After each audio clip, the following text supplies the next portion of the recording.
Halo teman-teman, selamat datang di Beetle Channel. Semoga kalian selalu dalam keadaan sehat.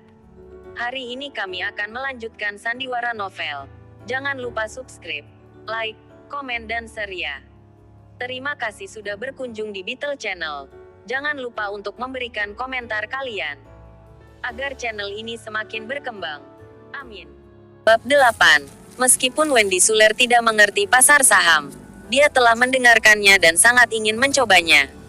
Wanita itu sedikit ragu tetapi memilih untuk mempercayai Jasper dan segera membuka rekening. Teknologi Tanggen, industri kain, dan farmasi Phoenix. Ketiga saham ini, kata Jasper.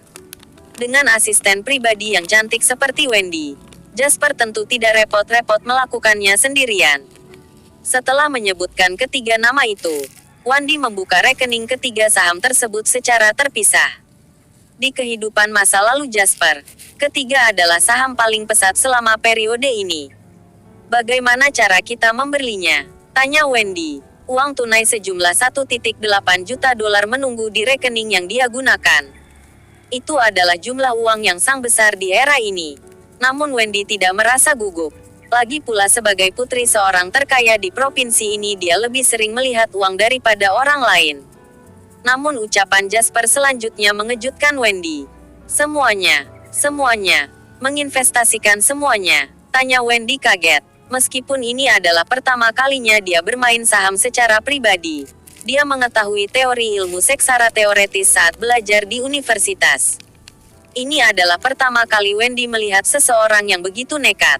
Begitu akun dibuka, dana 1,8 juta dolar langsung masuk ke pasar. Ini kesombongan atau kegilaan? Iya, percayalah. Lakukan sekarang. Beli sahamnya, pinta Jasper. Dia mengkerutkan kening sambil berbicara, tidak membiarkan Wendy bertanya. Melihat ekspresi serius Jasper, Wendy tidak berkata apa-apa lagi dan langsung melakukan yang diperintah Jasper. Wendy memasukkan pendung order. Dan di detik berikutnya transaksi selesai.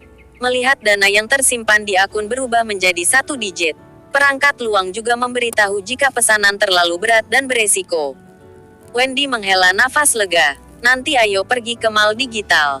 Masing-masing dari kita akan membeli komputer untuk keperluan kantor. Tiba-tiba Jasper berkata. Baik itu tabungan berjangka ataupun pasar saham, komputer sangat penting. Dia tidak mungkin pergi ke perusahaan sekuritas untuk melakukan trading setiap hari. Oke, kita pergi sekarang. Wendy mengangguk dan berdiri. Tunggu, Jasper menggeleng kepalanya. Tunggu sampai kita mendapatkan uang untuk membeli komputer. Wendy tidak sadar dan menatap Jasper dengan curiga. Tetapi dia melihat Jasper yang sedang menatap komputer sambil tersenyum. Begitu Jasper memasuki pasar, harga saham farmasi Phoenix mengalami fluktuasi dan jatuh bukannya meningkat. Semua orang termasuk Wendy sedikit terkejut melihat pemandangan ini. Jasper begitu percaya diri untuk menggunakan semua yang dia miliki pada saham itu. Dan saham itu bukannya naik malah turun. Melihat harga saham yang turun, Wendy berkata, Jasper, apakah kamu melakukan kesalahan? Dia mengungkapkan apa yang orang lain pikirkan. Semua orang memandang Jasper dengan mata penasaran. Banyak orang yang merasa senang. Wendy khawatir Jasper akan kehilangan gengsinya dan menjadi marah. Jadi Wendy memikirkan cara untuk membalikan keadaan. Tadi aku mungkin salah membaca, tapi kali ini tidak. Jasper berkata dengan tenang. Saat Jasper berkata demikian dan semua orang belum bereaksi, tiba-tiba garis tebal muncul seperti naga yang muncul dari laut. Saat orang-orang sedang lengah, harga saham farmasi Phoenix langsung melonjak tinggi dan langsung mencapai batas atas harian. Saham itu naik, mencapai batas juga, dalam 5 menit. Sambil berbicara dan tertawa Jasper mendapatkan 100.000 dolar. Luar biasa. Di sebelahnya Harold Wood yang sedari tadi menyaksikan tercengang dan melontarkan kekagumannya. Apa di dunia ini memang ada orang yang bisa meramal? Wendy menatap Jasper yang dikelilingi oleh kerumunan yang mengagumi dan melihat akunnya sendiri yang telah menghasilkan keuntungan lebih dari 20.000. Wendy tidak mempercayainya. Untuk seseorang dengan latar belakang seperti dirinya 20.000 dolar tidak seberapa. Namun harus diketahui juga jika jumlah ini diperoleh dalam beberapa menit hanya karena ucapan Jasper. Apakah ada cara yang lebih mudah untuk menghasilkan uang di dunia ini? Tak heran ayahnya begitu terobsesi memasuki bisnis finansial. Wendy mengkerutkan kening dan melirik Jasper. Kalau pria itu begitu cakap, dia mungkin bisa membantu ayahnya yang dalam kesulitan. Pada saat ini di perusahaan sekuritas yang sama wajah Penelope dan Richten menjadi pucat. Melihat diagram K-line di depan mereka dan dananya total $770.000. Ini adalah uang yang diperoleh ibunya ketika dia menggadaikan rumah.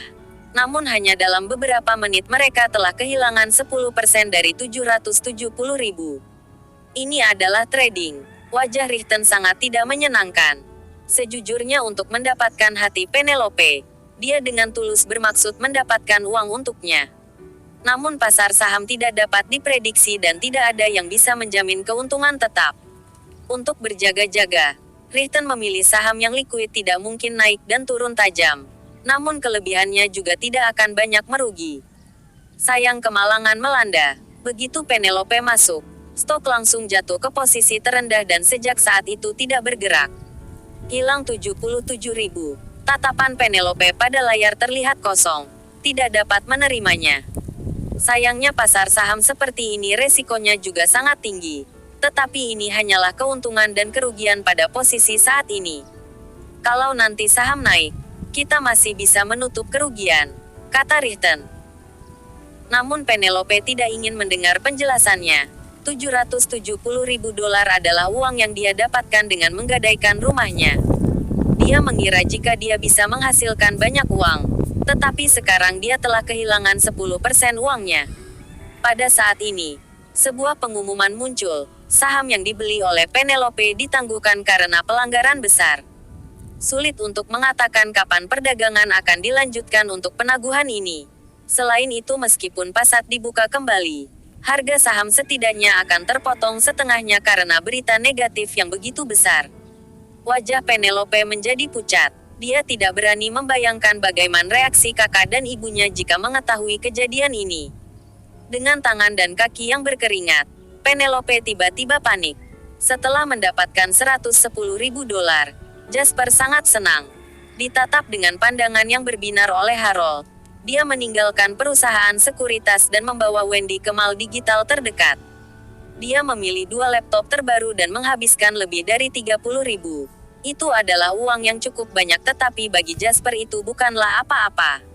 Setelah memilih laptop, Jasper dan Wendy pergi ke kafe terdekat bersama-sama. Pada tahun 2000 selain tempat di kabupaten, tempat ini juga jauh dari tempat hiburan yang dikembangkan di generasi selanjutnya.